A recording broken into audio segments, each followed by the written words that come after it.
মাঠে ক্রিকেট ছাপিয়ে বাংলাদেশ ও ভারতের ক্রিকেটীয় সম্পর্ক এখন এক উত্তপ্ত স্নায়ুযুদ্ধের নাম। টাইগার পেসার মোস্তাফিজুর রহমানকে আইপিএল থেকে হঠাৎ বাদ দেওয়ার ঘটনায় যে আগুনের সূত্রপাত হয়েছিল, তার আজ এখন এসে গেল বাংলাদেশ প্রিমিয়ার লিগের গ্ল্যামারাস সঞ্চালক প্যানেলে।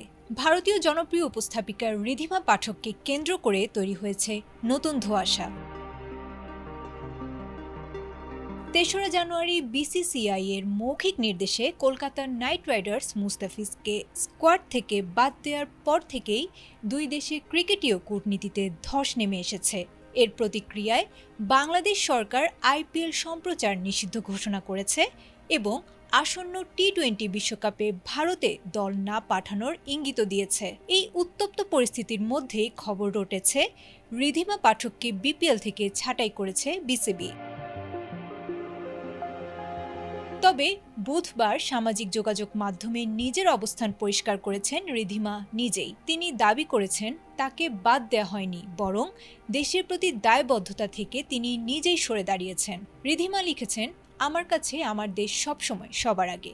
কোনো অ্যাসাইনমেন্টের চেয়ে ক্রিকেটীয় মূল্যবোধ আমার কাছে বড়। যদিও বিসিবির একটি সূত্র জানিয়েছে, অদ্ভুত পরিস্থিতিতে নিরাপত্তাজনিত ঝুঁকি এড়াতেই তাকে সরিয়ে দেওয়া হয়েছে প্যানেল থেকে।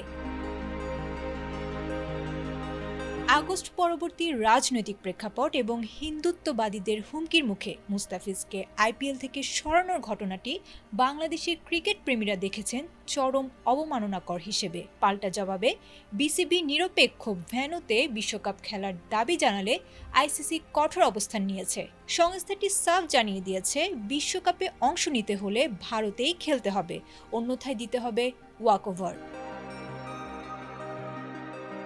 ক্রীড়া বিশ্লেষকদের মতে দুই বোর্ডের এই পাল্টাপাল্টি অনড় অবস্থানে ক্রিকেটীয় সৌজন্য এখন তলানিতে। ঋধিমার বিপিএল ত্যাগ কেবল ব্যক্তিগত সিদ্ধান্ত নয়, বরং দুই দেশের শীতল সম্পর্কের এক জ্বলন্ত প্রতিচ্ছবি। শেষ পর্যন্ত এই রেষারেষি ২২ গজে গড়ায় নাকি আলোচনার টেবিলের সমাধান হয়, এখন সেটিই দেখার বিষয়। আয়েশা আক্তার, এটিএন বাংলা।